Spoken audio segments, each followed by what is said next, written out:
Finishes the round with a good shot. Malignaggi, that was a bit better. Let's go backstage. Return. 6th round of this one. Malignaggi showing us a bit more of his dazzling skills in that last round. He's starting to get on his bike a little more now, isn't he? Well, he was badly shaken up with that left hook. You can see the action as soon as it landed straight onto the defensive, looking to spoil. So another example of the fact that Ndo is throwing quick punches. Malignaggi, no head movement.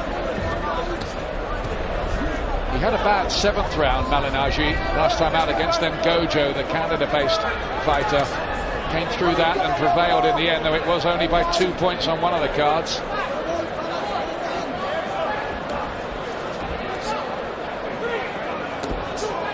Ndo's going to need a little bit more, but he showed in that last round that he's got the power to sting Malignaggi. Catches him with the right hand there as well. You wonder why Ndo doesn't bring just a bit more drive into his boxing. When he has the power, he seems to have the speed to get his punches home, but he's quite happy to stay at full distance and allow Malignaggi to lead off. I wonder if the chilly night had something to do with Malignaggi's start as well. I remember when Lennox Lewis fought Frank Bruno, how slow he was that night on a rainy night in Cardiff. It might be a factor. Yeah, well, I did say that earlier, because he's the style of fighter who needs, you know, he boxes on his reflexes, he's looking for some rhythm, so maybe that's the reason it took a couple of rounds. But I just think it's his tactics that are strange at the moment. You know, he's fighting in those kind of fight. You pulled his head down, don't do it. You pulled his head down. I think he'd really love to stop Ndo this time. He wants the crowd here to go away, talking about him, as Frank Maloney said. He thinks that the 56,000 people bought the tickets to see him. Well, he is showing that he's prepared to put a show on. But I mean, is he giving anybody the idea he's good enough to beat Ricky Hatton with these tactics? He said maybe he wouldn't adopt the same tactics. But I can't understand why he's so stationary against this man. Probably winning the rounds, but struggling to really impose himself. And Ndo still fighting with this cut by the left eye that he picked up a round or so back. I think maybe the fact that Ndo is stalking but not leading off quite so often.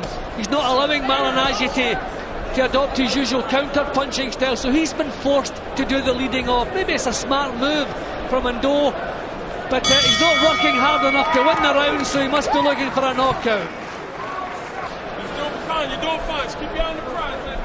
And for all his flash talk, Paulie Malignaggi is... He does have a bit of heart as well. I was saying when I fought Miguel Cotto in Madison Square Garden the day before the Puerto Rican parade, it was like fighting the devil in hell. You can see the scorecard. I've only given one round to Ndo, but in each of the rounds, and in several of the rounds, he has shaken Malignaggi up.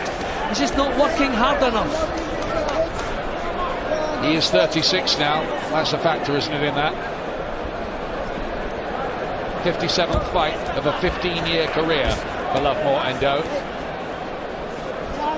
Proud man now based in Sydney, from where Costa Zoo came here, of course, to fight Ricky Hatton.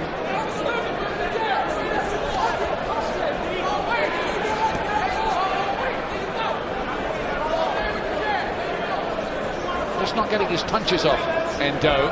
Maybe he's hoping that just one of them will really get Malignaggi going and then he can finish it. Well, he's stalking Malignaggi, but he's not really pressurising him. He's not forcing him in to do anything.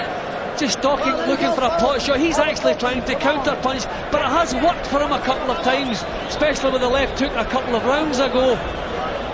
But he's allowing Malignaggi to outwork him. Ndo's hero is one of the great pressure fighters, Julio Cesar Chavez. He did land with the right hand there. Needs more of that. They're just single shots at the moment.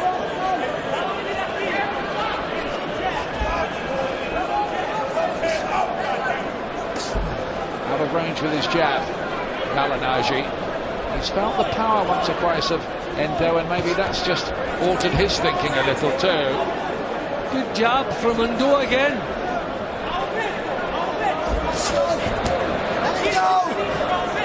These rounds are the hard part, aren't they, of these 12 rounders, Jim, for the fighters, the middle rounds. Yeah, when you get to the halfway stage, you have 6 hard rounds behind you and maybe another 6 ahead of you.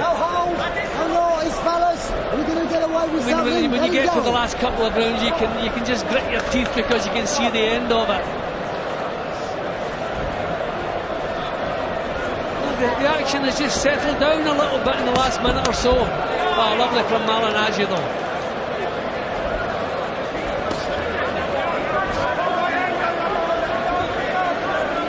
So he's fighting in another postal district to Endo, who's so far away. He's missed about 4 times with his jab because he can't reach. There's another right hand.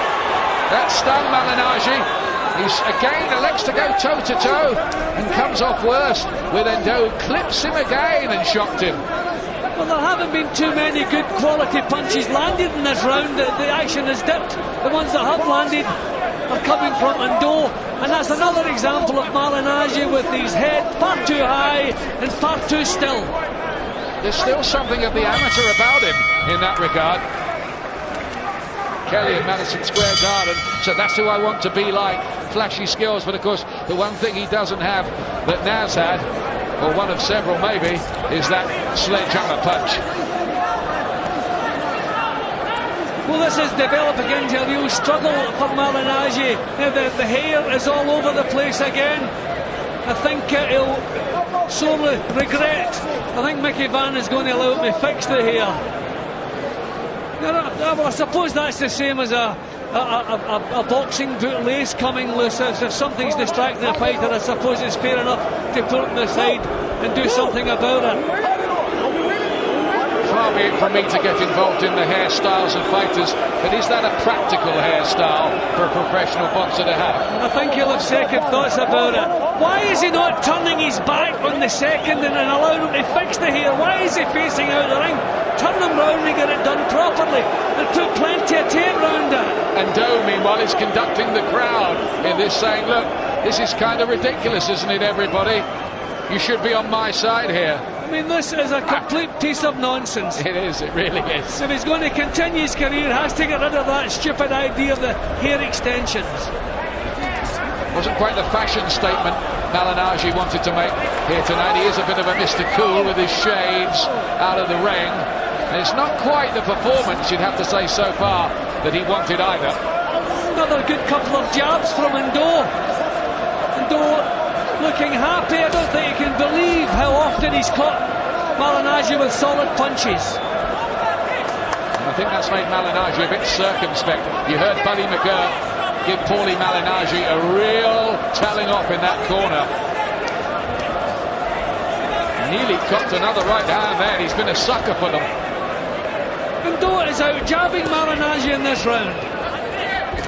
Here it is again, to underline your point, Jim. Maybe he did have a motivational problem for this, having beaten Endo once. Maybe he got too tied up in all the hoopla of being on a Ricky Hatton bill. Maybe. I think Endo has the smarts to be drawing the leads from Malignaggi. Malignaggi loves to punish mistakes. There are another 2 solid punches from Endo. I think he's using his experience and counter-punching Malignaggi, forcing Malignaggi to come forward, which he's not all that comfortable doing. And it's working, and so far this is a good round for Endo.